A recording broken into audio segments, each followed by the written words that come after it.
Hey there, and welcome to That Bond Show, a weekly That Nerdy Site show and the internet's #1 James Bond rewatch show hosted by two guys named Logan and Trevor. Probably. Join us as each week we dive through a new James Bond movie, from Dr. No to No Time to Die. I'm one of your hosts, Logan Wilkinson, and joining me on this double adventure, as always, is my Phoenix son, Trevor Starkey. You've always been a cunning linguist.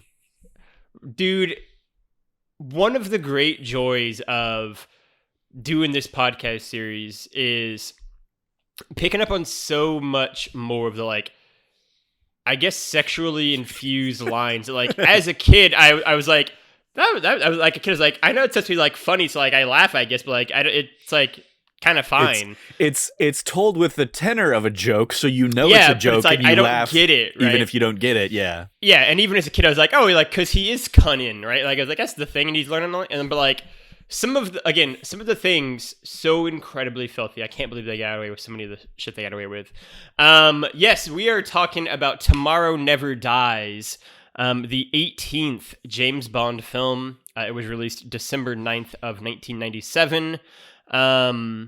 Trevor, do you have any memories of Tomorrow Never Dies, or what are your memories, I should say? I mean, this is very likely the first one I actually saw in theaters. In a movie theater. Because I would have been 12 at this time. I would have been in 7th grade, which is, I feel like, prime, going absolutely. and seeing movies with friends kind of era of my life.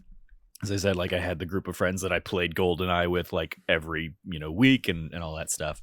This was probably the first one. We went and went to the United Artists down the road from my house growing up, kind of thing, and hung out there, and then probably went to the what was it, Outer Limits afterwards, which is a Leaps and Bounds or a Fiddlesticks or just a small arcade / mini theme park kind of thing with go-kart racing and laser tag and stuff like that. It was probably we probably made a day of it. Went and saw Bond and then pretended to kill each other in laser James tag and Bond, stuff, right? Exactly. Yeah, exactly. So I don't have a distinct, but that doesn't sound too far from what would have probably happened.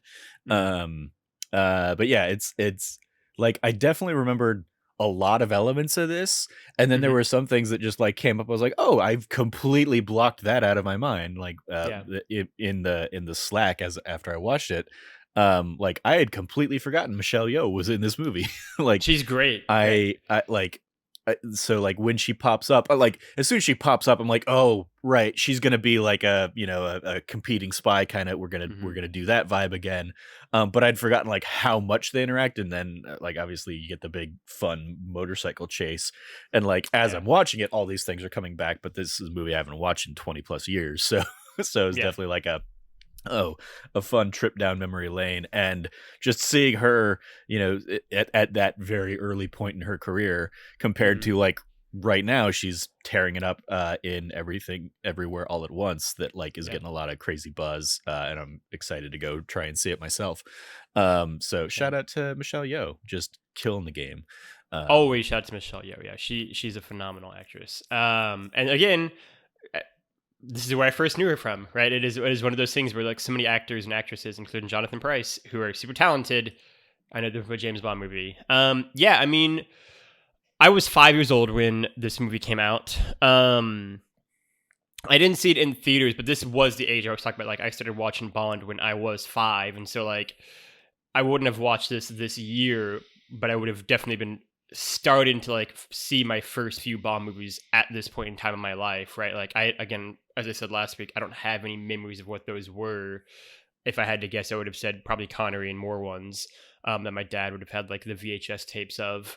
But yeah, I mean, Tomorrow Never Dies is interesting because this whole era of Pierce Brosnan is so tied up with the video game element too, right? In playing the Tomorrow Never Dies video game, which is bad. Notoriously bad. And for years I always talk about how I think Tomorrow Never Dies is fine. I just think it's really boring and not that interesting, and it was always kind of my least favorite of the Pierce Brosnan movies.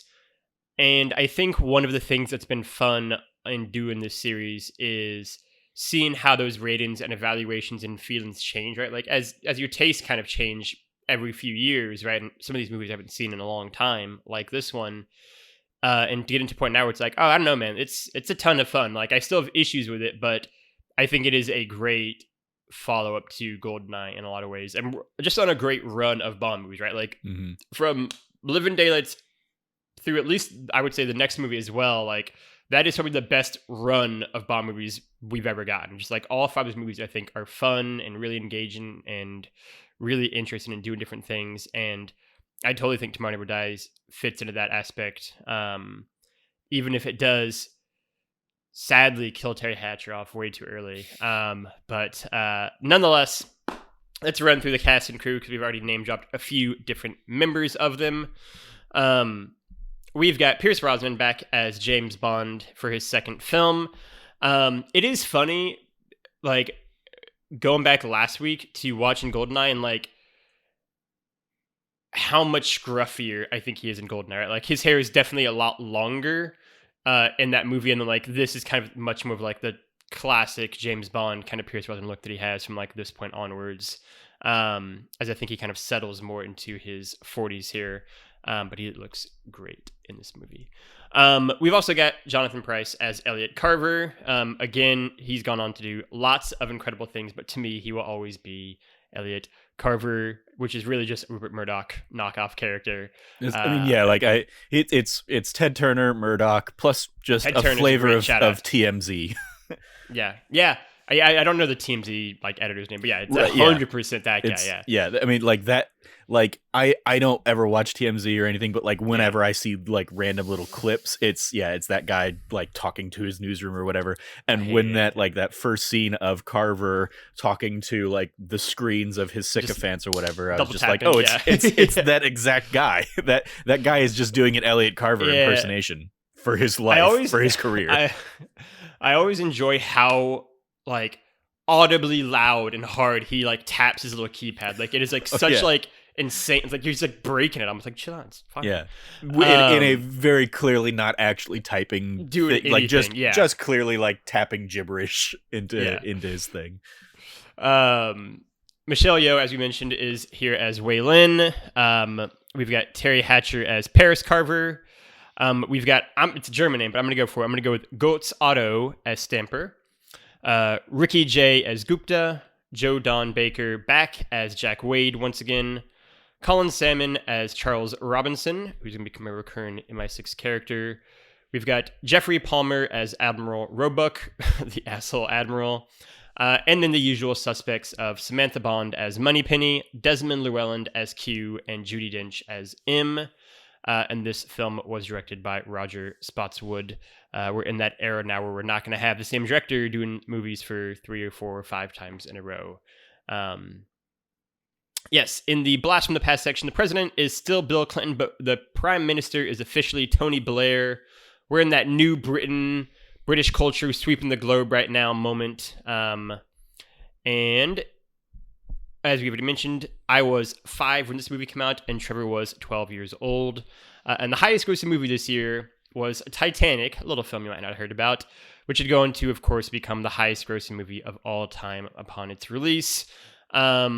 This was the only film, by the way, a little fun trivia fact for you, of the entire Pierce Brosnan era that wouldn't open at the box office at number 1, because again, Titanic was out there doing Titanic shit. And the Chicago Bulls won the NBA crown, their 5th of the decade. The Celtics were still bad in the NBA watch. Speaking of that trivia, I really enjoyed this movie's like random characters in the background section. We've got a couple famous actors or producers appearing in this film. Julian Fellows gets like a pretty decent role. The Oscar winner for Best Screenplay for Gosford Park, and the creator, writer, and producer of Downton Abbey appears as the Minister of Defense. Alongside him, Gerard Butler also appears in the movie as one of the crewmen of the HMS Devonshire. Weird. Julian Fellows in particular, I didn't know he was an actor, but he's just out here acting. Also from Downton Abbey, Hugh Bonneville's like one of the crewmen of one of the ships in there. That's a great another pull. I didn't even catch that one. I'm just looking at the IMDb right now, and Hugh Bonneville, air warfare officer from the HMS Bedford. Very nice. Okay, well, so there basically we go. the British ship at the end of the film, I think. Very heavy Downton Abbey vibes. Oh, and Brendan yes. Coyle, yeah, like Brendan Coyle's, aka what's his butt, the butler. He's Oh. also on that ship apparently. On the British ship, Yeah, just lots of British extras. Leading right? seaman in the HMS Bedford. I believe Samantha Bond has also been in Downton Abbey stuff. Has she? I believe so. So yeah, That's fun. It's like one of the trivia things I saw was this has a whole bunch of ties to Downton Abbey, including the Julian Fellows one. But yeah, I didn't. Not until looking here at the IMDb, I didn't catch Hugh Bonneville and Brendan Coyle. Yeah, absolutely. Yeah, great pickup. The massive success of GoldenEye led to MGM quickly greenlighting a sequel, and the rush to have it come out as quick as possible led to the film's budget eventually swelling to $110 million, the biggest for the series up to that point, and they definitely used it. Anthony Hopkins was originally offered the role of Elliot Carver, as he had also been offered a role in GoldenEye, but turned it down to star in The Mask of Zorro, which, to be fair, is also a very good movie. So one of the trivia things I saw was that he actually was cast as Carver and like was there for the first few days of filming and then basically walked from the project because they didn't have a finished script and it was flying by the seat of his pants and stuff. So he left it to go do Mask of Zorro instead.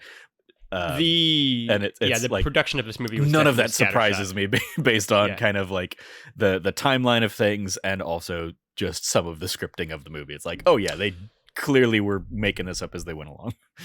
Definitely. I mean, again, to delve into a little bit more, right? Like the success of GoldenEye, they led to this movie coming out as quick as possible. MGM wanted, but really they greenlit the sequel when the trailer came out for GoldenEye, and it got the buzz it got, and people were like, "Oh, that looks like a good movie," and they're like, "Great, sequel," right? And so like they were flying by the seat of their pants throughout it. It's going to become an issue with a couple of the next few Bond movies, but this in particular, how quickly it kind of came out, they were very much flying by the seat of their pants. They also wanted Martin Campbell to direct it again, but he didn't want to direct back-to-back Bond movies, so he also had to grab a new director. And Martin Campbell also went and did Mask of Zorro. Yeah, and the film was not, or the script was not finished, I should say, when he started filming, which, again, will be a feature of a few Bond movies we have. Yeah, I think there was another trivia thing I saw was that neither Jonathan Pryce nor Terry Hatcher were attached to the project on the day filming started. Like they came in after filming had already started on the project. For Terry Hatcher's character in particular, that feels right with what her character kind of is and her arc in it. Tomorrow marks the first appearance of the Walther PP9 as Bond's pistol, replacing the Walther PPK, which had been the character's trademark sidearm since the character's screen debut in Dr. No. The PPK would appear in every subsequent Bond film from then on, with the exception of Moonraker, in which Bond doesn't use a gun, not counting laser guns. The P99 would become Bond's trademark pistol from this point through Quantum of Solace. This film featured the James Bond will return in credits stinger, something the series hadn't seen in over a decade. It did, however, bury it a little bit. It doesn't appear when the movie ends like usual. It appears pretty much at the end of the credits proper. They have the James Bond will return. So what is the point of it? It's a great question, but it is there. I mean, it's been working just fine for the MCU, so... Right, yeah, they actually give you something, I guess, more than just like James Bond will return. Finally, this film was dedicated to Cubby Broccoli, the longtime Bond producer who passed away between GoldenEye and Tomorrow Never Dies.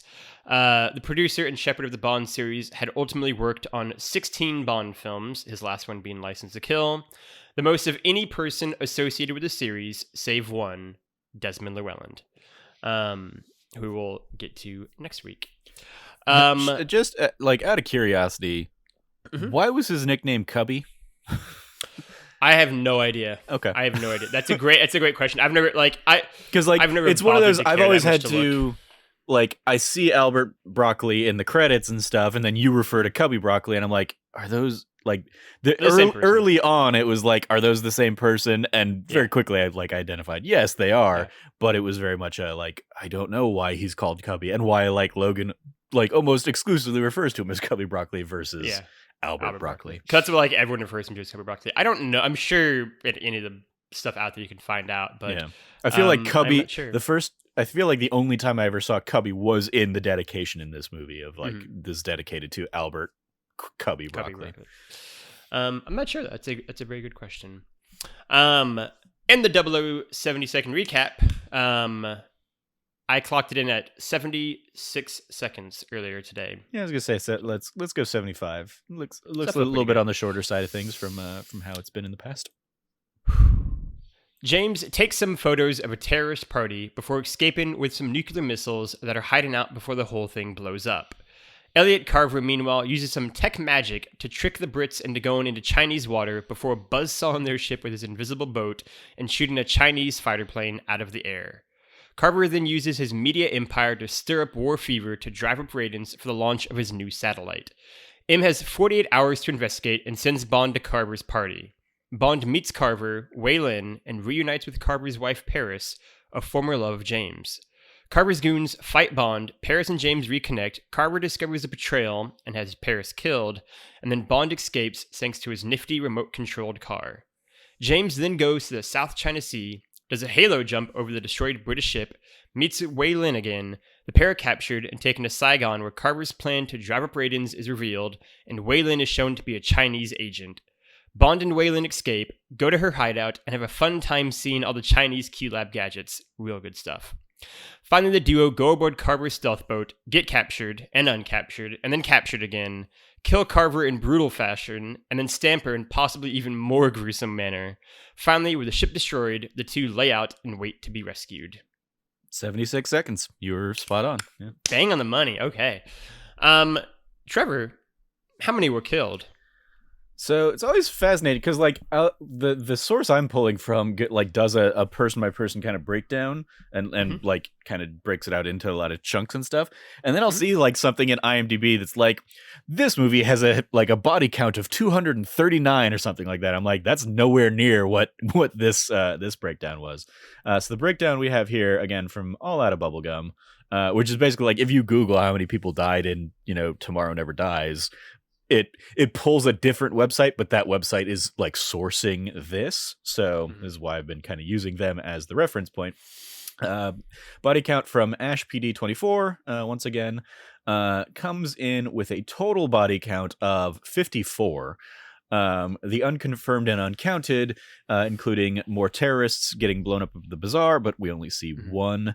More sailors being killed. For sure. And then there could have been more people killed in the many explosions on the stealth ship, but none are shown. So this is really only showing like the physical like bodies that we end up seeing. Bond has of the crew of this cast, he has more than half of the body count with 30 kills throughout the film. But how many of those? I kind of, in addition to like the named ones that we typically do, I also want to see if you have any guesses for how many kills Stamper has and Wei Lin. And in both those cases, I'm just looking for like straight bodies, not like named characters or whatever, because they are the number 2 and number 3 in this film. Yeah, that's a great question. So in terms of the first one, Bond kills Dr. Kaufman, Bond kills Stamper, Bond kills Elliot. And then outside of that, I don't think anyone else has a name because Gupta gets cut by Carver. So I'm going to say Bond kills 3 named characters. That is correct. I was hoping you would forget about Kaufman, but how is anybody going to forget about Kaufman in this movie? Phenomenal. We'll get into him for sure. He is the most Winton Kid character that Bond has ever had. 100%. And he has a great time with it. In terms of Stamper and Wei Lin, I feel like it's interesting to hear that they're the 2 deadliest people afterwards. I feel like Stamper doesn't kill anyone. Oh, God. I would say Stamper probably only kills... Why does he kill anyone? I'm trying to even think of now that I can think of immediately. I'm going to say Stamper kills 4 people, and I'm going to say Wei Lin, she's just knocking out generic bad guys in like the boat fight, right? So like I'll say she kills like 9 people. So you are forgetting that Stamper mows Oh, down Mo's down surviving 17. yeah Oh, yeah. and yeah it's interesting because they say 17 survivors. This only shows him killing 9, so they only gave him 9 counts for that, plus one other plus the fisherman that he shoots with the spear Oh, gun, right. Yeah. Wayland's That's a great boat captain kind of contact. thing. Yeah. So he had 10, and then Waylin has 5. Pretty much all of them are kills on the stealth ship. She throws a shuriken into one of the guards' throats, and then Yeah. she shoots 2 guards at one point, and then she shoots 2 more guards later. Yeah. It was basically between those 3 characters, you had 45 of this movie's 54 kills, 54 on screen, or on-screen kills or like deaths, because Kaufman also gets credited as one for Paris, even though we don't see her killed. Obviously, he was the one that did it, and then Carver is the only other one who's kind of credited with a kill here of Gupta, as you highlighted. Everybody else is just kind of miscellaneous stuff. But yeah, Trevor, what did you think of Tomorrow Never Dies? Lot of fun. Like going back to kind of like earlier memories, like I feel like my thoughts and anticipation for the Brosnan era have been GoldenEye is going to be good. Everything else is going to be better than like Connery and Moore era stuff that I did not like, but not good. And so I was surprised by how much I actually enjoyed this one. Had a lot of fun with it. I think a lot of that comes down to the dynamic between Bond and Wei Lin. I really enjoyed that. Like I think growing up, I remember my attention being focused on Terry Hatcher in large part because she was also, like, at the time she was Lois Lane, or I knew her as Lois Lane from The Adventures of Lois and Clark. And so like I think like young 12-year-old adolescent Trevor was like focused on that pretty lady, instead of Michelle Yeoh just coming out there and kicking all sorts of butt. So I think there was just a lot of fun to that. It's another weird time capsule kind of thing of the seeing Carver's like idea of this, because in some ways it's like really prescient about like the role that like mass media would play in the coming decades. But then it's also like, because you constantly kind of referring to him as Murdoch. It's like, no, like Murdoch is worse. Murdoch is way worse, because like this, like Carver's goal here was just to get like broadcasting rights in China, and he was going to do that by causing some tensions and battles and a few deaths or whatever, versus like what Murdoch did with Fox News of like, we're going to corrupt and provide disinformation to millions and millions and millions of people around the world, and make that our bread and butter. Like Carver isn't necessarily peddling disinformation. He's peddling truth, just truth that he creates, and corrupted truth and stuff like that. So like there's like a whole meta thing going on with that plot that like is fascinating to look back 25 years ago to kind of like envision these things and how things would actually play out, and how the role of your CNN, your Fox News, MSNBC stuff would actually kind of impact global events for the decades to come, and continually. It would be like if a movie was made like 5 years ago that was a Zuckerberg type trying to like set up World War, and using social media to kind of influence that or whatever. It's that, but like, no, actually the real world impact is way worse than what like the screenwriters here in Bondland envisioned. So that's a fascinating thing. But there's another one. Like as soon as Q introduced the remote controlled car thing, I immediately, all of like that excellent sequence started flooding back to me. And so that was just a ton of fun to watch a really fun, inventive car chase in that parking garage that holds up incredibly well, Yeah, I think, and I agree. like effectively stands the test of time. Um, uh, and then yeah, I think that like the sequence, the motorcycle chase is another like absolute standout in this. And the different ways they play around with having Bond and Waylon handcuffed to one another. As absurd as like the helicopter just being in a permanent like locked 45-degree position is against the rules of physics. It's still a fun, engaging fight or like sequence, and it was a ton of fun to enjoy that. So yeah, I was surprised by how much fun I had on this one, Mhm. compared to what I was expecting, kind of coming into this one. Yeah, I mean, I largely agree. I think, again, like I said, that has been my least favorite Brosnan movie. I mean, maybe it still will, to be fair, depending on what the other two shake out, but it was my favorite one for years, and I didn't really love it that much. And watching it now, I had a blast, right? I think this movie does action set pieces really, really well. And there are more than a few of them. I think it's got a great pre-title sequence that I really love, and I like. It's one of those random things. Like I always remember, like Bond offering the guy the lighter and then like knocking him out and saying it's a filthy habit kind of thing. Like it's just Mhm. like a memory that's burned in my mind.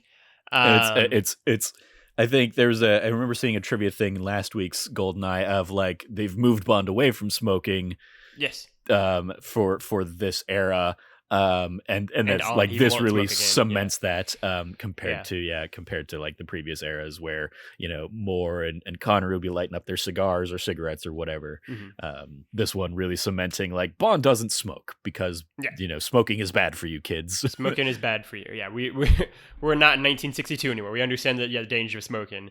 Yeah, I mean Bond won't smoke again. As far as I can remember, he doesn't do it in the Craig era either. And so even as a kid, I was like, oh yeah, like this is a shift. We don't smoke. Okay, yeah, like, yeah. I mean, I think one of the things I really enjoyed about Tomorrow Never Dies is how much of a 90s movie it feels like, and like largely in like an endearing way, right? Like it's funny to kind of look back at like each respective era and see what is the most reflective of that era, right? Like I think License to Kill is the most 80s of all the Bond movies from that decade, even though it's the one that came out in the last year of that decade, right? Like I think A Living Day that feels like an 80s movie but also feels a little timeless.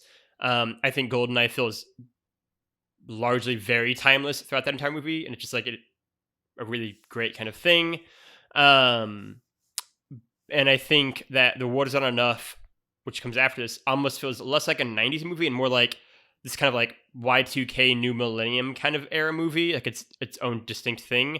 But like this is unquestionably a movie of the 90s, from like the opening credit sequence to like the music with Sheryl Crow, just like the look and gadgets and feel and everything. And yeah, like I love that, right? As a 90s kid, I think 90s movies look better than the preceding decades movies.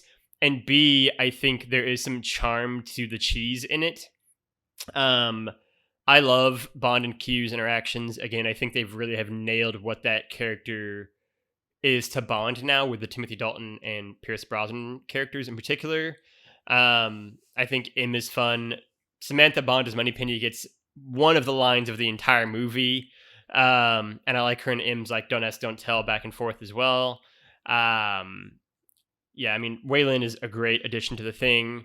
Really, my big thing for the movie, both while watching it and then afterwards, kind of thinking on it immediately afterwards when I watched it yesterday, is I like so much of this movie outside of the villains. Again and again and again, I found myself just being like, Elliot Carver, I feel the same I felt about him when I was like 8 years old. This guy kind of sucks. I'm not really engaged with him. Stamper is like the picture perfect image of the big Bond, like bad Euro baddie kind of thing. Like he's just like, he's like, all right, sure, he's a bad guy because he's bad. Like he does no real kind of distinct personality beyond that. Dr. Kaufman is fun and great, but they gave him one scene and that's it. And it's so unfortunate. Hmm. And then Gupta is just basically like a new version of Boris, essentially, but like without any of his like fun character traits.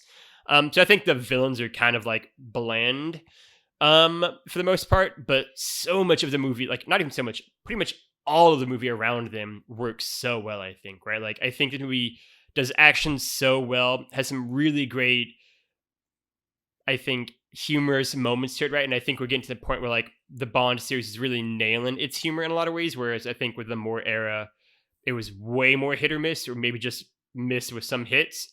And I think they've really kind of got it on a good level now.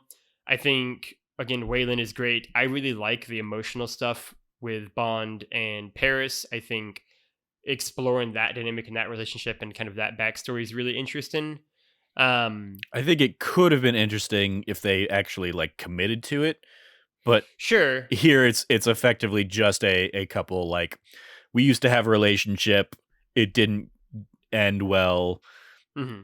and now we're seeing each other again, and that's it. Like they do. I feel like they do the very surface level take on that potential dynamic, which could have been a lot of cool, like a lot of fun, and very interesting. Sure. Especially, and I saw this in some of the trivia stuff. Like I think it would have been even more interesting if instead of a new character, if it had been a character that we had seen in a previous film coming back Mm, who had married Carver or something like that. yeah. Um, they didn't obviously go that route. No. And That'd have been interesting I though. think it suffers because of that, because like we don't actually like in compared to like last movie where we got to see the history between Bond and Alec before they get reunited Mm. later on. Like here we didn't like That could have been that like part the of the pre-title history, sequence. yeah, Yeah. is a couple of lines of dialogue and that's it. Um and so I don't feel like it gets fleshed out well enough, and obviously there was a lot of stuff in the trivia about um Terry Hatcher having like a surprise pregnancy, which basically cut her role in this film significantly down. um, so it was, I I think think unfortunate, and suffers. Like it's, I like the idea, I didn't like the execution. I think for me that's all totally valid, but for me it works because even though it might just be like the bare minimum to kind of have that be a plot point, I think Pierce Brosnan and Terry Hatcher, I think the chemistry together is really well, and I like them, and I think they're each talented enough actors that even with like the barest minimum of like a plot point, they make it feel like it's like a real thing that matters to me. I definitely think that that whole section of the movie is some of my favorite stuff, and also one of the most frustrating parts because they kill off Terry Hatcher's character and they kill off Dr. Hoffman's character. And I'm like, I would have wanted Kaufman and Paris to be in this movie way more than they were, right? Like they set up Kaufman, and you already said it. He is Mr. Win and Mr. Kid come to life again. Like he is so over the top and like absurd and cartoonish and great and has like so much fun with it. But he's there for like that one scene and that's it. And I would have loved to have seen him and Stamper have more scenes together, right? And you see like this like father son bond that he kind of alludes to later on in the movie. I'd have liked to seen that more fleshed out, and then maybe Bond kills him, and then Stamper wants revenge for that reason. But as it is, like he just gets one scene, and it's great, but it is so disappointing that we don't get more. Um, Yeah, it's like both seeing both Vincent Chiavelli, who plays Dr. Kaufman there, and Ricky Jay as Gupta. Like both of those are like some of those like epitome of character actor guys oh who've yeah, been in a million things, and mm, like and just have such like distinct like faces or bodies, images, kind of stuff. Um, it's almost like a shame that like neither of them had more to do in this. And yeah, yeah. like Kaufman in particular has a ton of fun in that scene doing the over the top accent and getting the call mid like him doing his monologue and being like, I feel so I, stupid. I Yeah, feel so stupid doing this. Like did you go to the auto, did you try the auto club? Yeah. Like yeah. it's it's perfectly delivered, and for me, I don't know that character would have been sustained over a longer course of the movie. Like I appreciate that he's in and out, and like he hits his five and it's like perfect for what it is. um Sure. I think it very easily could have gone south if he had a larger role in this film, or it would have just like as it is a fun moment in a action packed kind of movie, like a fun moment of levity in an action packed film. if we kept coming back to him throughout, and like he's supposed to always kind of be that, zany, it would have, I think, derailed more of the more of the plot than need be. Sure. I mean, that's a valid counterpoint. I just think he's great, right? I think there probably is something to be said for wanting more of him than less of him. But he's fantastic, and yeah, I mean, I really really enjoyed his character. Yeah, my note To take here. it back to My note was Dr. Kaufman, character actor guy, milking it while Stamper's goons can't get in the car. yeah, to take it back, like I think the pre-title sequence is really good in this movie, and we're right on a good run of them since Living Daylights, right? Like they really started to figure it out.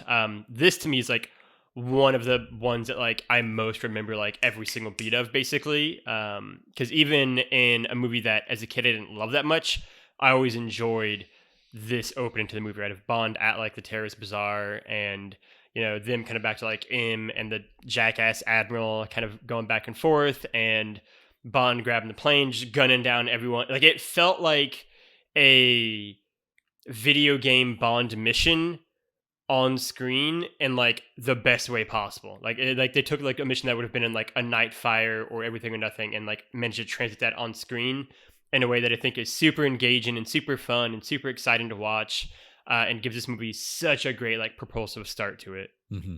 Has the fun, like, I'm sure I've seen this in other movies since, but like the idea of like like ejecting one guy up into the other plane to take both out at once kind of thing. I feel like I've seen Classic. that, half dozen times in other bland action kind of stuff, but here it works.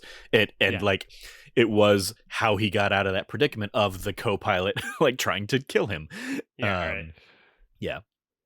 Definitely lots of fun in that sequence. And also like just also the idea that like the admiral, like in my notes, I had to like go back and like correct this, because at first I thought the admiral was like an American, like I thought it was like a joint task force kind of thing, and the Americans were getting gun trigger happy and like launching the missile before the full kind of surveillance could be done.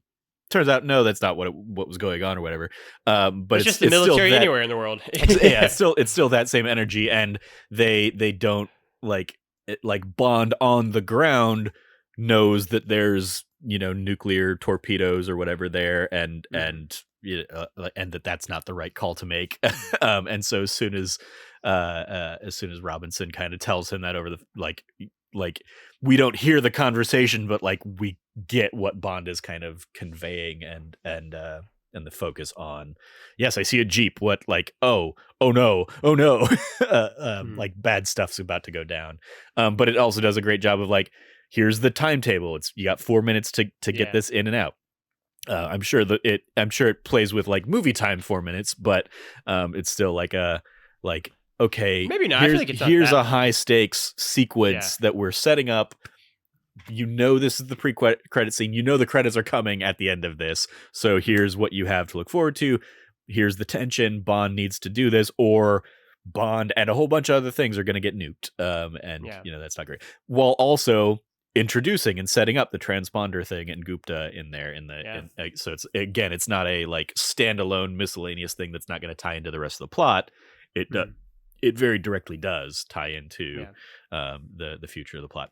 It's also like, it's one of those that like when Gupta gets introduced and they're like, yeah, he's a computer hacker, hacktivist or whatever from California Berkeley or whatever. Dropout, Yeah, I'm like, not a white guy named Gupta. No, that's like, I get that like the way you wrote this character, sure, Ricky Jay was not the right person to cast in that role. Like that should have been like a Southeast Asian or Indian kind of performer, I think. Or you should have changed the character name. But whatever. They didn't cast that guy until the day he got on set, probably. With knowing this script, that's why that name is the same as it is, I'm sure. Like that was one that they were just flying by the seat of their pants on. I mean, it's great, I think, right? And then it kind of takes us into the stuff with like the Devonshire and the Chinese stuff, which again, I think is fine, right? Like, I think most of the stuff with Elliot Carver, I think, is just largely fine. I do think it's cool to see him be clever, even if I think the stealth ship is sort of a dumb thing. I think it's like a remix slash reuse of a lot of like other ideas we've seen in Bond. Yeah, It's kind of a secretive third party pitting two world powers against one another. it's you only live twice, right? Exactly. That They don't know it. It is the was you live. What was the one that had the like underwater, like the one that Spy Jaws Who got Loved Me? introduced in? Was it Spy Who Loved Me? Yeah, I mean Yeah. it's that it's the because Yeah. that one even has like the ship that like engulfs the other ship, kind of Swallows stuff. another Yeah. ship. Yeah, you're right. Like it's that, but this is a stealth boat instead of a boat that's going to like engulf another ship. But yeah, it's that same idea. I think they do it in a 1990s like clever way of Mhm. they've hacked the transponder, and so these guys don't realize they're off course or they're in Off for, Chinese like, waters 60, or 70 whatever. miles, yeah. So I think there's like a cleverness to that, and I definitely think I like Carver as a character better than you. Just in like Mhm. I like that he also knows what kind of like Jonathan Pryce shows up knowing what a James Bond villain is and knowing and so like he's having fun with his monologues and his menace and his feeling that he's untouchable and as a media mogul and one of the probably wealthiest people in this universe or whatever is largely untouchable and doesn't think and like when Bond immediately basically like lets on the game that like he knows about the boat and he knows about the Devonshire stuff and he's very very subtly, yeah. The opposite of subtle, I would say. Yeah, right. He knows that something's into, so he has no problem in this like party sicking his goons on Bond and trying to do that. And I love that we get multiple sequences between him and Bond throughout the film, with Bond basically just not having any of his shit. Like I love Bond shutting off the power to interrupt his broadcast. I love Bond when it's Bond and Mei Lin and they get like captured and handcuffed together, like him just being over and bored by like Carver talking about torture and chakra points and all this stuff. He's just like, okay, like let's get on with it. Like, really, do we need to do all this stuff? Like I enjoy their back and forth throughout the film. I think plot wise it's a very kind of generic thing, and I think it's like you never really think probably that like he's actually a threat so much as he has the like influence to wield threats like Stamper. So like I like there's never a point in this movie where I think like, oh, if he and Bond came down to fisticuffs, there's no chance in hell Bond doesn't win that. And so it becomes a case of like, how does he keep himself away from that being the engagement? Because obviously when it becomes the engagement, he, as you alluded to, he gets killed in one of the most gruesome ways possible. Horrible. Yeah. Oh my God. Yeah, I mean, that's a really good point, right? And I like this. I think is a great usage of a petty Bond in like a fun way, right? Like we've talked about that. I think is like a thing that doesn't work a lot, but I think here of like Brosnan faking being bored and like shutting off the speech just to like shut it off is really fun. And I like the fact that Elliot has learned some of the lessons of prior Bond villains in the sense of he immediately meets Bond. Bond has no chill at all, and Elliot immediately is like, "Let's get rid of this guy right now. I've known him for 5 minutes. We're gonna do it right now. I'm not gonna wait an hour and a half in this movie. We're gonna go for it right now. And every time we meet, I'm gonna try to kill him from this point onwards, right? Like, I enjoy that aspect of the relationship where like Elliot immediately is just like, I don't have time for this. Kill him, right? Like this isn't a Bond and Largo situation of just like hanging out at a beach house together when they each know that the one wants to kill them kind of thing. It is much more of just like a let's get done with this. Yeah, I also like the like he's the cat playing with the mouse at times, like in the whole Paris sequence, like the fact that like he has already recorded the like obituary of his wife and who he thinks is going to be Bond, and has that like on a VHS playing in the room when he arrives to find her body, is I think like it's like obviously he's not there for it and he's off screen stuff, but like as the orchestrator of that and the one behind those machinations, I think it is a fun element to that ties into his whole thing of he's writing tomorrow's news today. And I think it's another way of having fun with that idea. It's almost like I almost wish it hadn't been revealed that it was a tape and like ready to go out to the masses. I wish that it had been like a live recording of, and then like it cuts to, a very distraught Carver, sad about the unfortunate, the untimely passing of his wife. He doesn't know about this other man, but he's very curious to like learn. Like I almost wish he'd like kind of played a Crocodile Tears-esque moment with it as well, to just add to a little bit of that, like, he knows exactly what's up kind of menace. Yeah, that's a really good point. That'd have been interesting to see that dynamic. And yeah, that whole sequence, like I mentioned, is one of my favorite scenes with Dr. Kaufman and Bond and like discovering Paris's body. And I think Pierce Brosnan does a great job of kind of displaying the emotion of that, even if it may or may not have been earned. I think that moment works really well. And then to kind of do from there, we get, you already talked about, the fantastic car chase. I mean, it is so good. Like the remote control car chase scene, and I particularly like it because it is such a novel and innovative way to do what at this point we've had 18 movies worth of car chase in a Bond movie. Like, how do you do something different without making it be dumb? Name any one of the countless boat chases we had in the 70s with Roger Moore. And it's like, yeah, like you make it be this cool thing, and like how much fun it looks like Pierce is having in the backseat of that thing where he's got like a dumb smile on his face the entire time. Like, I think that is just so infectious, and you just can't help but smile and laugh at like the increasingly inept antics of like the bad guys trying to catch him, and like Bond having to like blast in the back of it, and then like it like ramping off and like crashing into the car rental shop across the street. Like, it is just such a great sequence where you get like every single gadget of the Bond car shown off, not over the course of a 2-hour movie, but in like a 7-minute car chase section, and it's awesome. Yeah. Like the wildly impractical, perfect alignment of the thing in the hood ornament that like ends up cutting the wire exactly where you needed it to be. Like that's wildly, like, no chance in hell would that have worked in any other situation than the one specifically crafted for this car chase. But also, I will say, like, I definitely would not have appreciated the fact that Bond launches the car at the end right into the Avis, which is obviously where Q was working when he I did not.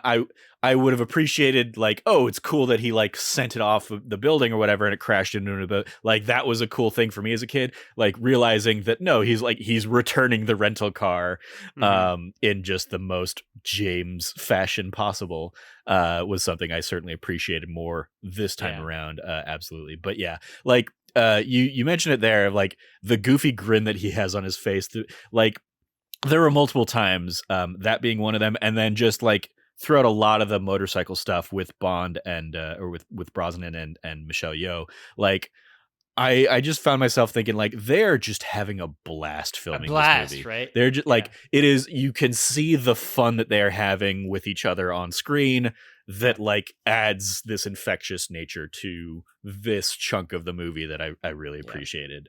It's a ton of fun that they're having together, and they're like it's not super dour Daniel Craig who doesn't want to be there half the time kind of stuff. It's Daniel Craig and Ana de Armas from No Time to Die. Like, it's that sequence, that like that joy that they're having. So I think there was just a ton of like fun between those two characters throughout this movie. I think one of the reasons why I always talk about the fact that Pierce Brosnan is such a great James Bond, right? Like, Pierce Brosnan is one of my 2 favorite Bonds. And in some ways you could kind of ask me any given Sunday, I might have him be my favorite, but he's certainly up there, is because he's the only one who I think throughout his entire 4 no offense to Timothy Dalton, but he just wasn't in enough, who like throughout his 4 movies just always delivered, and he was always great even if the movies weren't. And also I think because he always wanted to be there, right? Like, I think genuinely enjoyed the role of being James Bond a lot. And I think I would not be surprised if this was the movie that was the most fun for him to film, right? Like, because Goldeneye, there's the pressure of nailing it, right? And like, it's been so long without a Bond movie. You have to do good on this one. You have to crush it. It's your first one out, kind of out of the gate. And The World Is Not Enough was just kind of a shit show in terms of its production, and him and Denise Richards' relationship is what it is. And then Die Another Day, I think that one was another one that had its behind the scenes issues, we will say. But I think this one was one which is like the cast around him all feels like they're having a blast and really fun together. And I think Pierce is kind of free of the weight of the success of Goldeneye. He hasn't had a quote unquote bad Bond movie yet to kind of like be like, I got to do better this time kind of thing. He can just kind of enjoy making it. And yeah, there's so many instances of him like smiling and being goofy and being silly. And the thought I had while watching this, and then when it ended, was it is totally possible to make a fun, not, I want to say lighthearted, because there are obviously serious moments in this movie, but like not pure somber and serious and nothing fun can happen Bond movie on like the Craig era in the modern era. Like we have 4 examples of it working mostly well with Pierce Brosnan, right? Like I think you totally can make that kind of a movie, which is why I keep saying that like that's sort of the direction I want them to go in post No Time to Die, right? And I think the Ana de Armas example is a great example of like in that movie even you kind of see the seeds of like what that could look like a little bit with like Bond and that kind of a dynamic. And like I think they sort of wanted Spectre to be the like fun, silly, goofy Daniel Craig movie. They just were completely wrong in the execution of what people wanted from that kind of film. And so like watching this is just like, yeah, like this is a fun Bond movie, and it is not the best James Bond movie, but it is one that I think is really good and one that I think is fun. And like, I don't need all of the movies in this series to necessarily be Skyfall or The Living Daylights. Right? Like I can have a movie like this to me seems a lot like Goldfinger, right? And a lot of like what I like about Goldfinger, which is like Goldfinger is just fun, right? Like you sit in Goldfinger and you will just move into that movie. Like it is so fast paced. There's so much different great iconic like moments and characters and scenes happening. And Tomorrow Never Dies, while the villains are maybe a bit weaker, has a lot of that same energy of like this movie, once it starts, you are flying through this thing. Like there's not really that much slowdown. You're kind of trucking along, and like that is a fun, engaging ride, I think, for 2 hours to go on. I want to pull up this note here after we get to like the secret high tech lab stuff. When Wei Lin kind of introduces that. Like a couple last notes I think I have on Wei Lin. One, I think one of the weakest elements of the script is that it never explains why she's able to know exactly where Bond is, or like how she's able to follow the same path that Bond is following, even though Bond has all of the clues that like leads him to that path. She just always shows up in an unexplained way that I think like a better movie would have given us like, and here's why she's there. Here's how she got there. Even if it was something as simple as like she placed a tracker That's on exactly Bond or something like that. Yeah. Like, so she knew to follow him.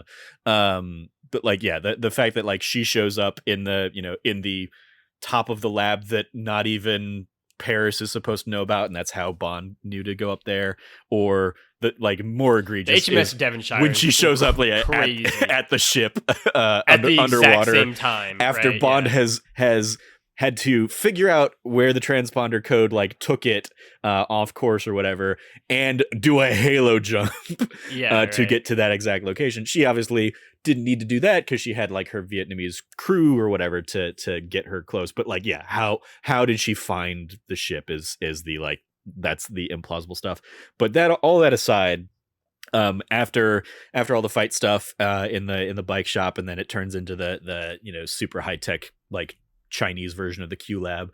I made the note here. Michelle Yeoh is probably the best, right? Yeah, she's just the best. Like she's awesome. She is. I don't think of the like female Bond leads, of the female Bond allies, I don't think there has been a better one in the series up to this point. Ooh, that's a great question. She takes the cake for me. It's obviously we decided very like early on that we weren't going to like do a ranking of that, Yeah. because of all the problematic reasons that two white guys doing that would cause. But yeah, like she is easily the most, I think, competent and joyous, and like has just great, as you said, like great chemistry with Brosnan in this. And yeah, I can't think of anyone that has had a better mix of all those things. That's a great point, right? Like I think there are female leads who have had better emotional beats, right? Like we each really liked Kara in Living Daylights, for example. I think she's really, really great in that movie. Or even Barbara Bach, I think, is maybe the closest parallel to Wei Lin in a lot of ways, like a rival spy who gets to kind of her emotional beats. And I think, in for me at least, I think both of those are saddled with like worse movies.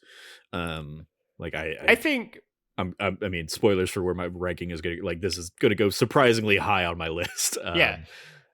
I think for me, it's less that, even more that obviously Kara, I think, is a great relationship with Bond. She doesn't have like the level of like action moments as Wei Lin does. Like she gets her moment of like chasing after the plane and doing that kind of stuff, which is great for her. And in the case of Barbara Bach's Triple X, I think she's fantastic in 2/3 of that movie. And then I think the end, they kind of don't know what to do with her. So just like, they just have her get captured and then just be a damsel in distress at the end, which is so disappointing for that character and how much of a badass we've seen her be. And I think here with Wei Lin, they very much don't do that. Like they make a point to not have her just be a damsel in distress, right? Have her get her own great action scenes.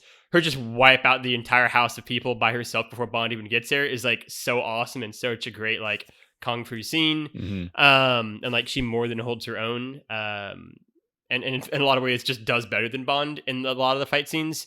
And it's great. Yeah. So like, that's the thing I was saying. Like she highlights that, especially because this one, I think Bond has more hand-to-hand stuff than he had in the last one.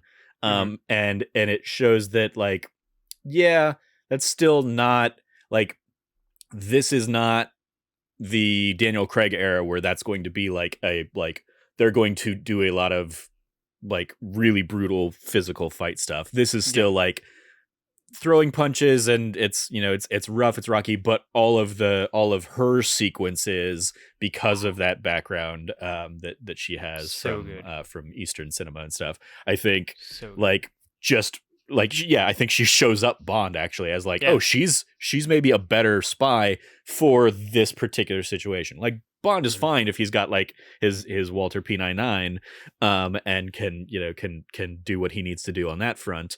But like in the close quarters hand-to-hand stuff, she's more than his match. Yeah, she's absolutely great. And that whole section of them like going through the like safe house together, and Bond's like doing all the different Chinese QLab gadgets sequence, I found to be so much fun. I really enjoyed it, and again, felt like a sequence like you could see them having so much fun with that, right? And like doing this kind of like other version of what a QLab is, and like all of Brosnan's one-liners I think were really funny. Like Wei Lin hitting the button and like knocking out the guy who's running at her at the desk is great. Like Bond trying to be a Bond, right? And like being like, I can do this, you can go do something else. And then like seeing it's all in Chinese letters and being like, well, actually, I'll just go stand over here in the corner, I guess. Yeah. I thought was delivered really fun. Yeah, like their dynamic is great, right? And then the movie ends, like the attack on the base is such a fantastic 90s action movie set piece, I think. Like that is one thing I will say, right? Like I'm not super familiar with Roger Spotwood's like directorial efforts outside of this, but like I would not be shocked if he really specialized as like a second unit director, right? And like really focused on like action set pieces before this, because I think the film's action moments are really, really stand out throughout, right? And some of the other beats, maybe it's more hit or miss on, but like I think he's really good at directing action. One of his was Turner and Hooch, the original Turner and Hooch film. He directed that. Okay. That's a really good Shoot to Kill, Under Shoot to Kill Fire. Like, yeah, action he movies. has Yeah, some like 80s action stuff under his yeah. belt certainly before He's this. very good at directing that, I think, and as Stop or My Mom doing Will that type of Shoot. He did that one too. directing. Yeah. Yeah, and I think in his hands, the movie maybe doesn't hit on all cylinders in terms of like some of the character beats, but it absolutely crushes it in terms of the action set pieces, I think, across the board. And yeah, it is an absolute blast. Trevor, any final comments before we hop into the wrap up of stuff here? Oh, I was like one of the lines that like I was just like, why is that in this movie? Is when they see the giant poster of Carver on the building, and if I didn't know better, I'd say he developed an Oedipus complex. I'm just like, that's not what an Oedipus complex is. What are you talking about? Like, that is just such a line that somebody thought was clever and put into the script, and because they were flying by to see their pants, nobody was like, no, that's not what Oedipus was about.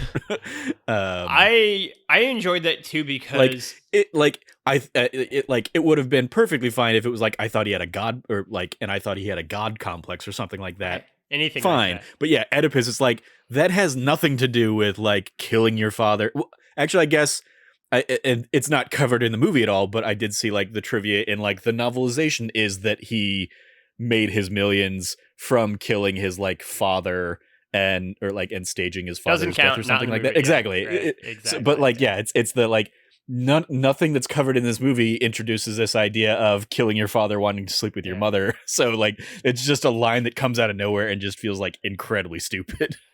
It also is weird because even in that context, it's Bond saying this Greek-based joke to a Chinese like agent. It's like, you could be saying that to someone who is English and they might not get that reference, alone someone from an entirely different culture. Like, that's a hell of a joke to try to pass off as a one-liner. Yeah. And the best of circumstances, let alone one when it's not even right, when it's just a wrong usage of the term to begin with. It was a very strange one. Shout out to them jumping off the building. That is a great scene. Yeah, great sequence. I also want to. She doesn't get a ton in this movie, I feel, but like the moment she does have Judi Dench as M continue on the like battling the sexism in this environment, and obviously, yeah, she has a lot of stuff in particular with the Admiral. But I also want to give it like in that I want to give a shout out again to like this series, the Brosnan era keeps finding like interesting ways to give like the mission exposition dump that aren't just we're gonna be in M's office. And this one, it's like they're in a car ride on to the airport or something like that, and it's M, Robinson, Moneypenny's up in the passenger seat, and they just like have all of that. And then you get obviously that fun sequence with Q out there as the Avis representative as well, offloading the specialty car. I liked the setup of like going through the typical insurance questions and Bond answering them. So funny. That is the like the dynamic that I have in my mind of Bond and Q is like pretty much that conversation that they have of damage, it happens or whatever, and all that stuff. Super fun there. So yeah, shout out to lots of these different elements in this movie that ended up making for a much more enjoyable time than I was expecting. Yeah, absolutely. I absolutely agree. So that takes us to the wrap up of stuff here. First up, we've got Villain's Corner. Trevor, where do you rank Elliot Carver? Because it is for sure going to be higher than me, probably. Yeah, I mean, like I said, I like him like clearly way better than you do. I would put him probably up there in like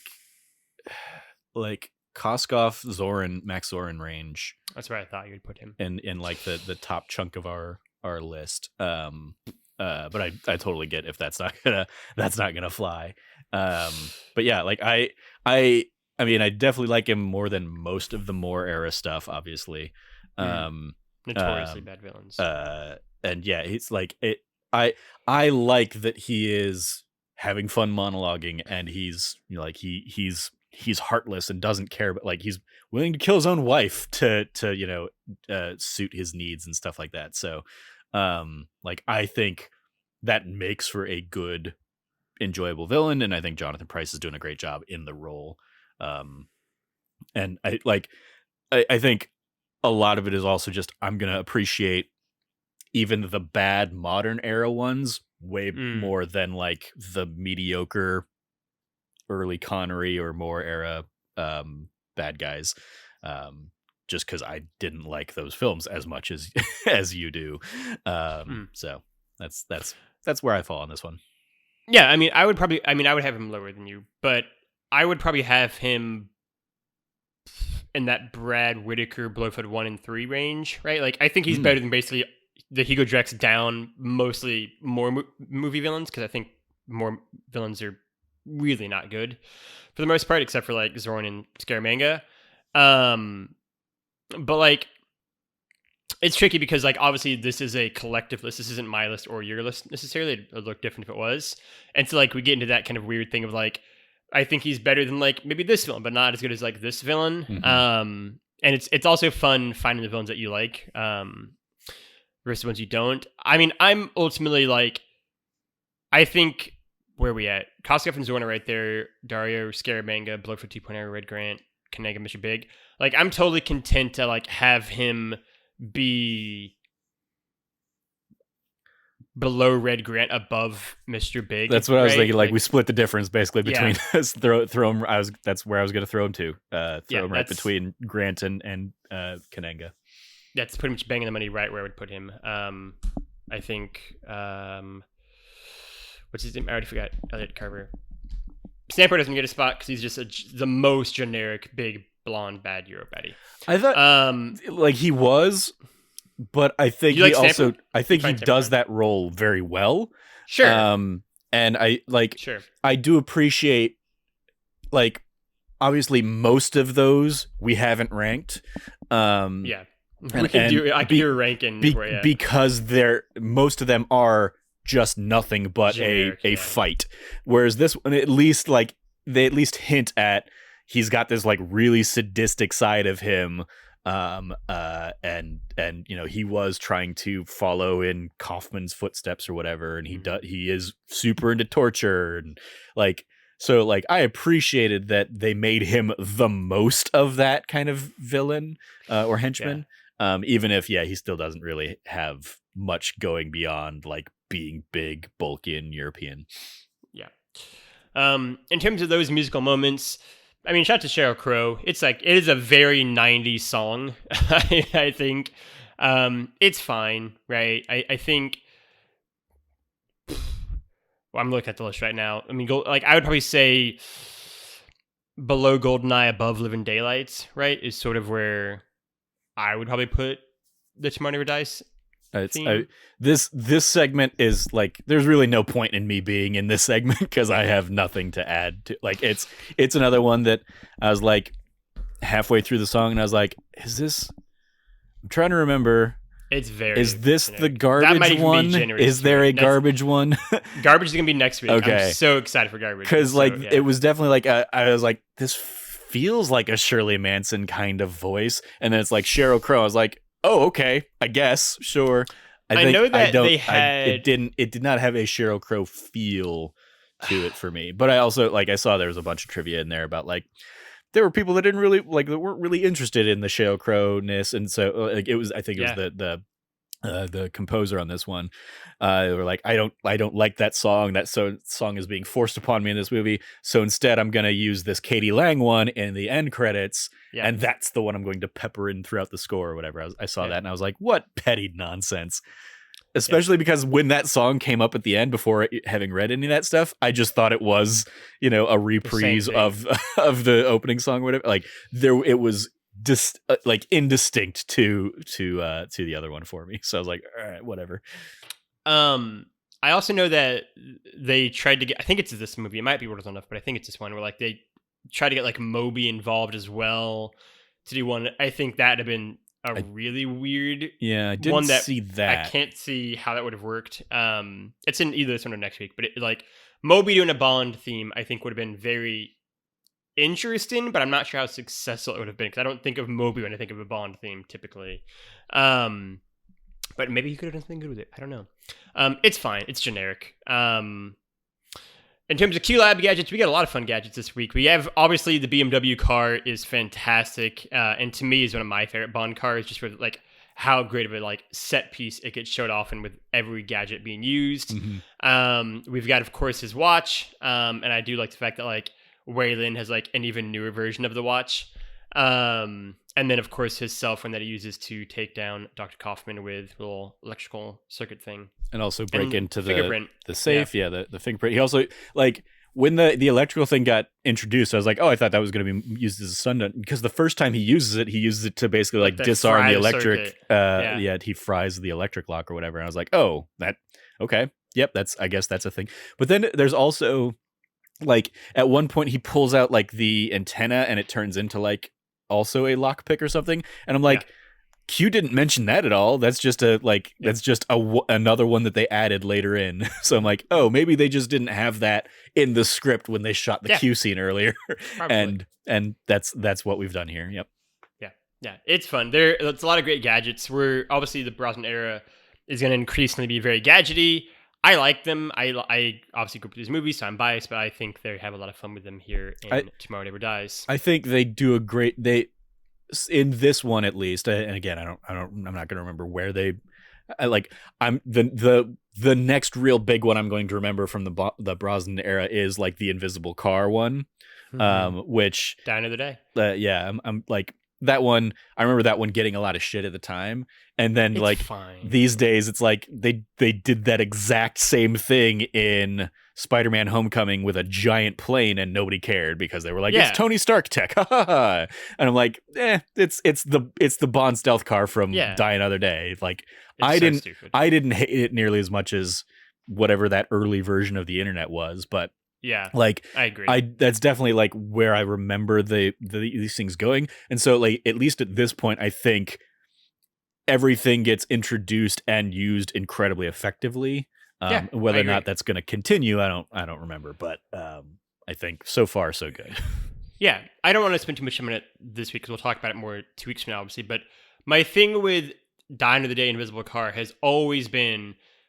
That is such a random, bizarre line to draw in the sand. When Bond has literally been to space and fired laser guns. And granted, that got shit, but an invisible car is way more fun than that. Or people having volcanic layers, underground submarine bases, all shit. Like, invisible car is not that ludicrous for the series, people. They go out of their way to explain that, like, it's got tiny cameras that, like, are basically filming the other side, and that's how it can work. And I'm like, perfect. That's like, I don't have a problem with that. That is that logic tracks. I'm good with that. So it's a weird thing. We'll talk about it in a couple weeks. We'll talk about it in a couple weeks. But yeah, I agree. Otherwise, Trevor, where do you rank and review Tomorrow Never Dies? Tomorrow Never Dies gonna end up going 4th on my list, above Goldfinger.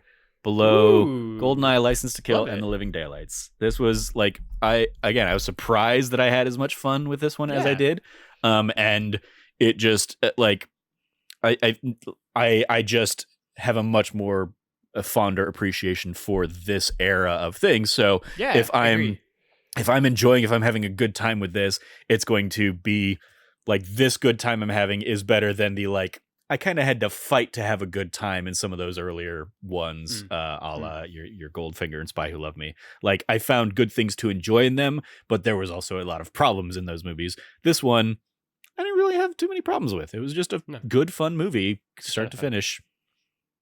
Yeah, I think that's totally fair. I like Tomorrow Never Dies too. I'd probably give it an 8 out of 10. I think it's so much fun. I think it's really enjoyable. Like I said, I think the weakest part for me are the villains, but I think the action set pieces are great.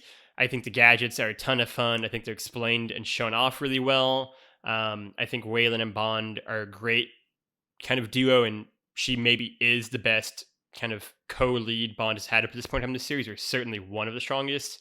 I like Terry Hatcher as Paris Carver as well. I think Im is still great, just like fighting off sexist bros. The pre-title sequence is great. The ending is fun. Like, there's so much to like in this movie. I think that even despite never being in love with Elliot Carver as a character or Stamper that much, they're such a small amount of like the larger circle of what's great in this movie. For me, I do obviously like some of the older films better than you do, but like I still think this is a ton of fun, right? Like I have been thinking a lot the last like 36 hours roughly since I watched this movie, like where I want to rank it, and it's, you'll be happy to know it's changed about 4 different times. But like ultimately, part of the fun of doing a podcast, I get to talk to you, and that kind of like susses out my thoughts more. I'm gonna put it below Spy Who Loved Me and ahead of License to Kill and On a Magic Service. Like I'm really happy with how much fun I had in this movie. That would be what, like just outside my like top 5. Like I think it's really good. I think it's a ton of fun. I think there's so much I like about it. I think that this movie has that same kind of energy and spirit and fun to it from movies like Goldfinger and Live and Let Die, which are obviously 2 of my favorite movies in terms of just being fun and fast-paced and lots of great action moments. And I think a great Bond performance by Pierce Brosnan. I think he got up to a great start in his first 2. I really enjoy Tomorrow Never Dies. I think it is a ton of fun. So as we established... Just real quick, one of the things I was curious if you can shed any light on, because I saw some trivia of this. So like I'm asking you the veracity of this. But I saw that like the original title for the film was planned to be Tomorrow Never Lies, but allegedly there was a typo in one of those early scripts that changed it to Dies, and they just kept it from there. But I saw originally it was like originally going to be Tomorrow Never Lies, which fits absolutely in line with Carver's Tomorrow isn't lying about these events, it is creating these events. So I was curious if you had any, if you could verify that or not with your independent sources. Yeah, I mean, I think I've heard that rumor before. I've seen nothing to substantiate any sort of like books I've read, because I own Pierce Brosnan Bond books. This is the era I'm probably the most familiar with of any. I've seen nothing to substantiate that. It's definitely like a rumor or like internet legend I've seen before, but I've never seen it. Like they don't mention that in like the making of documentary, for example. They don't mention any of like the books about it. So I would say it's not true. But it is a great name for the movie. It would have been better. In some ways, it's better than like the weird Tomorrow Never Dies we get. We're kind of beginning to get to the era of like kind of silly Bond movie names, but no, there's nothing I have seen to kind of independently verify that. Yeah, and that was, I guess, the other thing there is this being the first one that is basically like a fully, like apart from Bond and Q and M and Moneypenny, this is like a fully like original thing. Whereas like Goldeneye at least was named after, you know, the Ian Fleming estate. There's like nothing tying this one outside of those kind of core characters. We're in the era of everything's gonna be dies or lives. Hope you like it, guys. Yeah. It's a silly name. I think the criticism that the more era films get for their names is somewhat justified. I like The World Is Not Enough, and the reason obviously for that one is it's Bond's so many crest. And I like Goldeneye because of its connection to Ian Fleming. Tomorrow Never Dies, Die Another Day are both kind of silly. And they're really big on it in Die Another Day. They have a lot of die puns, and we'll see how well they, I guess, work in 2 weeks. But yeah, I mean, it's a fine name. It's like a whatever name. But yes, I like it. I definitely don't think Tomorrow Never Lies would have broken through as well. Like I think having Dies in there helps just the very general audience of like, oh, Tomorrow Never Dies, yeah, I can buy that as a Bond movie, compared to like The Living Daylights. It's like that's a Bond movie? Okay. All right. Yeah, I get sure. I guess that's a Bond movie. I know it's an Ian Fleming name as well, but I will never not think that On Her Majesty's Secret Service is not a bad name for anything. It is such a mouthful. It is so long. Yeah. That's just me though. So to recap our top 5s, Trevor's got Goldeneye, License to Kill, The Living Daylights, Tomorrow Never Dies, and Goldfinger as his top 5. That's a very good top 5. I have got Goldfinger at number 1, Goldeneye at number 2, Live and Let Die, The Living Daylights, and From Russia with Love.